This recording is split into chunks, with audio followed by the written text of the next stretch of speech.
எல்லா துதிக்கிற மகிமையும் இயேசு கிறிஸ்து ஒருவருக்கு. கவிதாக்கா என்ன இப்படி மாஸ் பண்றீங்க?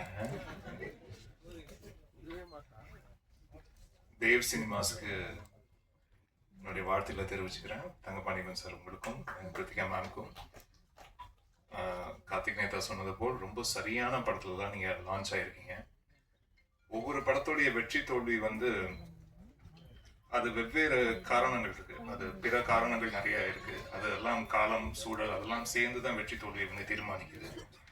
பட் ஒரு நல்ல படம் நம்ம எடுக்கிறது வந்து ஒரு நல்ல கதையை தேர்வு செய்து நல்ல படத்தை பண்றோம் அப்படின்ற ஒரு விஷயம் வந்து அது மனிதர்களுடைய மூளை அது வேலை செய்து அதுதான் வந்து தேர்வு செய்யுது. உங்களுடைய மூளைகள் கரெக்டா வேலை செஞ்சிருக்கு சார். கரெக்டான திரைப்படத்தை வந்து தேர்வு செய்து அதை ஒரு படமா ஆக்கியிருக்கீங்க. அதுக்கு வாழ்த்துக்கள். மறுபடியும் நேத்தா சொன்னது போல் அடுத்தடுத்த திரைப்படங்களும் பொழுதுபோக்கு அம்சங்களும் உள்பட்டு அதே போல் நம்மளுடைய சமூகத்துக்கு தேவையான திரைப்படங்களாகவும் நீங்க கொடுக்கணும்னு நான் வேண்டி விரும்பி கேட்டுக்கிறேன் சார். அண்ட் ராஜ்மோகன் அவர்களுக்கு என்னுடைய வாழ்த்துக்கள். ஃபர்ஸ்ட் படம் ஒரு ப்ராப்பர் ரிலீஸ் கிடைச்சிருக்கு. அண்ட் ஒரு நினைச்சபடி அதை வந்து திரை வடிவமா மாற்றுவதற்கு உண்டான விஷயத்திலையும் வெற்றி பெற்றிருக்காரு. அதெல்லாம் ஒரு பெரிய விஷயம். ஒரு ஃபர்ஸ்ட் படத்துல நிறைய கம்ப்ளைண்ட்ஸ் வந்து அந்த சம்மந்தப்பட்ட இயக்குனருக்கே இருக்கும். நான் வேற ஒன்று எதிர்பார்த்த மாதிரி சில விஷயங்கள் அமையலை அப்படின்ற ஒரு வருத்தங்கள் வந்து நிறைய அறிமுக இயக்குநர்களுக்கு வந்து அது இருக்கும். பட் எனக்கு தெரிஞ்சு ஒரு 85-90% மேலே நம்ம நினைச்சது பேப்பர்ல எழுதுனது அது கரெக்டாக டிரான்ஸ்லேட் ஆயிருக்கு ஸ்க்ரீன்ல அப்படின்ற ஒரு திருப்தி வந்து அது ஒரு சில இயக்குநர்கள் தான் அது வந்து கிடைக்கும். அப்படி ரொம்ப திருப்தியான இயக்குனராக ராஜ்மோகன் இருக்காரு அப்படின்றது மாற்று கருத்து இல்லை. ரொம்ப நேர்த்தியான ஒரு ஒரு இயக்கம். வசனங்கள்லாம் ரொம்ப அருமையா இருந்தது, ரொம்ப யதார்த்தமா இருந்தது. லெனின் அவர்களுடைய நடிப்பு, அது நடிப்பு இல்லை, அது ஃபர்ஸ்ட்லாம் பார்த்துட்டு எனக்கு பயங்கர டென்ஷன் ஆகிட்டேன். எல்லாம் பாட்டுக்கு அவர் லெனின் பாரதி சாரை வந்து நான் தெரியல வேற வேற தோட்டத்தில் பார்த்துருக்கேன். இந்த படத்தில் இருக்க தோட்டத்தில் பார்க்கும்போது எனக்கு சார் தானே எனக்கு அடையாளமே தெரியல. யாருங்க பிடிச்சிங்க, எங்க பிடிச்சிங்க இந்த ஆள் அப்படின்னு வந்து நான் கேட்டேன். அவ்வளோ அவ்வளோ ஆத்திரம் வந்தது.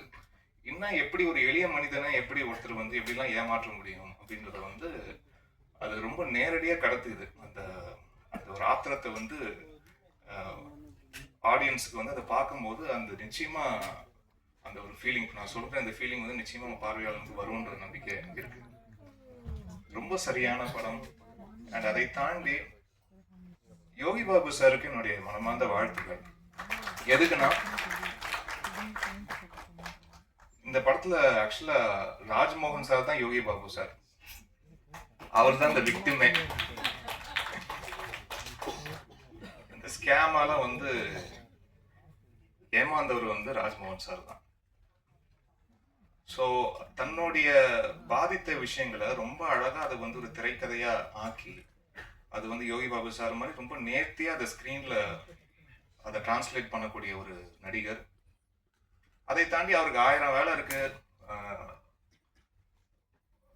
சாப்பிட்றதுக்கே வந்து நேரம் இல்லாத ஒரு சூழல், தொடர்ச்சியாக படப்பிடிப்புல இருக்கக்கூடிய ஒரு சூழல் இருந்தும் வேற வேற படப்பிடிப்புல இருந்தாலும் ராஜ்மோகன் சாருக்கு வந்து கால் பண்ணி என்ன பண்ணிட்டு இருக்க அப்படின்னு கேட்டு இவர் சம்மந்தம் இல்லாம வேற ஏதாவது வேலையை பார்த்துட்டு இருக்காரு. நீ அந்த கதை வச்சிருக்கல, அந்த கதையை நம்ம பண்ணலாம் வான்னு சொல்லிட்டு வேற ஒரு வேலையில் இருந்தவரை கூப்பிட்டு வந்து இங்க ஒரு திரைப்பட இயக்குனரா மாற்றிய ஒரு பெருமை வந்து யோகி பாபு சாருக்கு. இல்லாட்டி அவரு வேற ஒரு பாதிப்புல அப்படியே இருந்திருப்பாரு.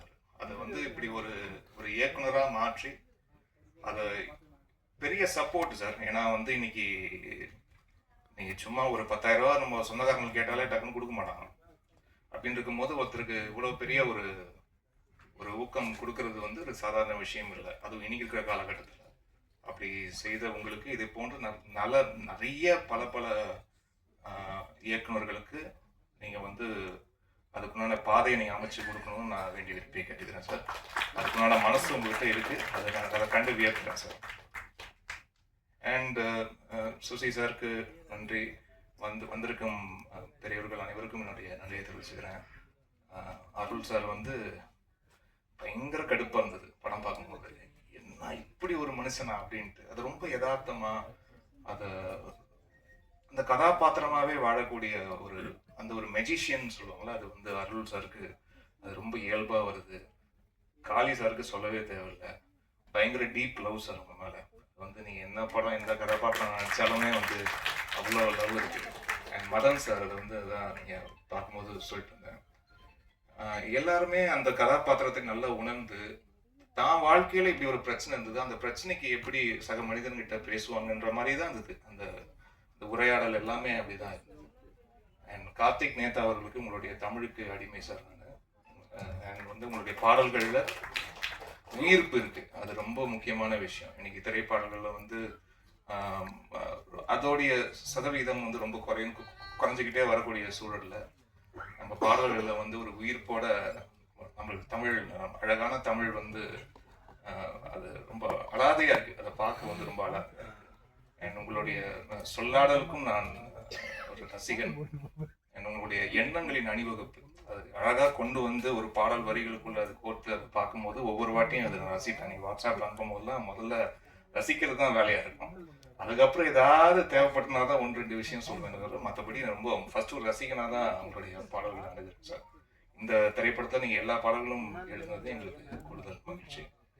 அண்ட் இந்த திரைப்படத்துல 4 பாடல்கள், அந்த 4 பாடல்கள்ல ஒரு பாட்டு அந்த ஆராத்தி கண்ணுக்குள்ள பாட்டு நான் என்னுடைய குரல்ல ஒரு சின்ன கேப்புக்கு பிறகு ஒரு மெல்லிசை பாடல் பாடியிருக்கேன். And Malvi Sundaresan, please to come up stage, just introduce you to the audience. Malvi Sundaresan தான் வந்து இந்த சாமி தந்த வரம் என்ற பாடலை வந்து பாடியிருக்காங்க. ரொம்ப இனிமையான ஒரு குரல். அவங்களுடைய குரல் நான் வந்து இன்ஸ்டால தான் அவங்களுடைய கவர் வெர்ஷன் சாங்ஸ் வந்து கேட்டிருந்தேன். குரல் ரொம்ப பிடித்திருந்தது. அப்புறம் தான் தேடி பார்க்கும்போது அவங்க நிறைய திரைப்பாடல்களுக்கு முன்னாடியும் பாடியிருக்காங்க. ஸோ இந்த பாடல் அவங்களுடைய லிஸ்டில் இன்னும் ஒரு முக்கியமான இடத்த இந்த பாடல் வந்து சேரும், அவங்களோட வாழ்க்கையை மாற்றுகிற எனக்கு ரொம்ப ஸ்பெஷலான ஒரு பாடலாக இது அமையும் நான் எல்லாம் இறைவனை வேண்டிக்கிறேன். அண்ட் இந்த 2 பாடல் தவிர்த்து வேற இன்னும் 2 ஒரு மோட்டிவேஷன் சாங் இருக்கு. பொறு மனமே பொறு அப்படின்ற ஒரு பாடல். அதில் அறிமுகமாக இருக்கிற singer Hriday please. Super singer ஃப்ரெட்டர்னிட்டிலேருந்து நிறைய சிங்கர்ஸ் நான் அறிமுகப்படுத்திருக்கிறேன். ஆச்சு ஒவ்வொரு இத்தனை வருடங்களில் ஈஸியாக ஒரு 145 சிங்கர்ஸ் அறிமுகப்படுத்திருக்கேன். அதில் சூப்பர் சிங்கர் ஃப்ரெட்டர்னிட்டியில் மட்டுமே ஒரு 30 சிங்கர்ஸ் ப்ளஸ் அறிமுகப்படுத்திருக்கேன். ஸோ அதில் ஹிருதய் ஒரு ரொம்ப ப்ராமிசிங் டேலண்ட். வாழ்த்துக்கள் Hriday, you have a long way to go. வாழ்த்துக்கள். அண்ட் இன்னொரு ஒரு சாங் பிரபஞ்சமே என்னோடு இரு அப்படின்ற ஒரு பாடல். அந்த பாடலை பாடிட்டு ஃபர்ஹான் நவாஸ் அவர்கள். நான் ஆக்சுவலாக துபாயில் வேற ஒரு நிகழ்ச்சிக்காக போயிருந்தும் போது அந்த நிகழ்வில் ஒரு பாடல் பாடியிருந்தாரு. ரொம்ப அற்புதமாக பாடியிருந்தாரு. ரொம்ப வசீகரிக்கும் குரல் அவருக்கு. ஸோ அவரும் சூப்பர் சிங்கர் அப்புறம் கண்டஸ்டனாக லேட்டராக வந்தபோது துபாயில் பார்த்த பையன் தானே நீ அப்படின்னு வந்து கேட்டிருந்தேன். ஸோ அவரும் இந்த படத்தில் ஒரு பாடல் பாடியிருக்காரு. எங்களுக்குலாம் இதுதான் முதல் பாடல். உங்களுக்கு பல மேடைகள் கிடைக்கணும், பல வெற்றிகள் உங்களுக்கு கிடைக்கணும். எல்லாம் வல்ல இறைவனுடைய அருள் அனுகிரகமும் கூட இருக்கணும்னு நான் வேண்டி கேட்குறேன். நன்றி. அண்ட் இவ்வளோ சப்போர்ட் கொடுத்துட்டு இருக்க ப்ரெஸ் மீடியா உங்கள் அனைவருக்கும் நான் நிறைய தெரிவிச்சுக்கிறேன். இந்த திரைப்படத்தை பாருங்க. நிச்சயமா இந்த ஸ்கேம் இந்த படம் டீல் பண்ணக்கூடிய அந்த ஸ்கேம் வந்து எல்லாருக்கும் ரொம்ப ரிலேட்டபிளா இருக்கும். அதுதான் இந்த படத்துடைய யூஎஸ்பியா. இந்த படத்துடைய யூனிக் செல்லிங் பாயிண்ட் வண்டி இல்லாத மக்கள் நீங்க வந்து இல்லை, ஒரு 2 வீலர் ஒரு சைக்கிளாச்சும் வந்து இருக்கும். அப்படின்னு இருக்கும்போது இந்த வெஹிக்கிள்குள்ள நடக்கிற அந்த ஸ்கேம் வந்து ரொம்ப இன்ட்ரெஸ்டிங்கா நம்மளுக்கு தெரியாத நிறைய ஃபேக்ட்ஸை வந்து எஜுகேட் பண்ணுது இந்த படம். கண்டிப்பா எல்லாரும் பொழுதுபோக்கை தாண்டி கண்டிப்பா எல்லாரும் பார்க்க வேண்டிய படம். நம்ம எவ்வளவு உஷாரா இருக்கணும், நம்ம வெஹிக்கிள் விஷயத்துல எவ்வளவு உஷாரா இருக்கணும்ன்றது ஒரு பெரிய ஒரு ஐ ஓப்பனர் இந்த படம். அதுக்காக நிச்சயமா இந்த படத்தை பாருங்க, உங்க எல்லாருக்கும் பிடிக்கும் நான் நம்புறேன். ரொம்ப ரொம்ப கான்ஃபிடென்ட்டா இருக்கேன். ஏன்னா ஒரு சில படங்கள் தான் வந்து அந்த ஒரு கான்ஃபிடன்ஸ் வந்து யாரும் சொல்லாமலே வரும். அப்படி ரொம்ப ஒரு கான்ஃபிடென்ட் ப்ராடக்டா இது வந்திருக்குன்னு நினைச்சு பார்க்கும்போது ரொம்ப சந்தோஷமா இருக்கு. உங்களுடைய அன்பும் ஆதரவும் இந்த திரைப்படத்துக்கு தேவை. நன்றி.